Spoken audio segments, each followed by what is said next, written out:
అందరికీ షాలోమ్.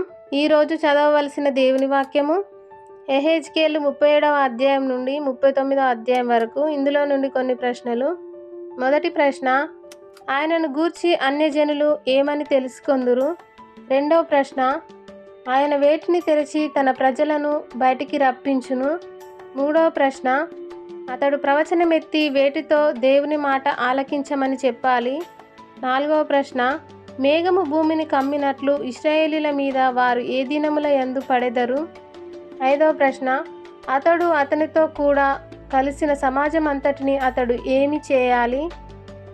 ఆరవ ప్రశ్న, ఆయన దేనిని బట్టి రోషము కలిగిన వాడై యాకోబు సంతతిని చెరలో నుండి రప్పించును?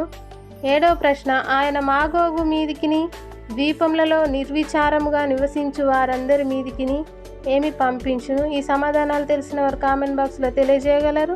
షేర్ చేయండి.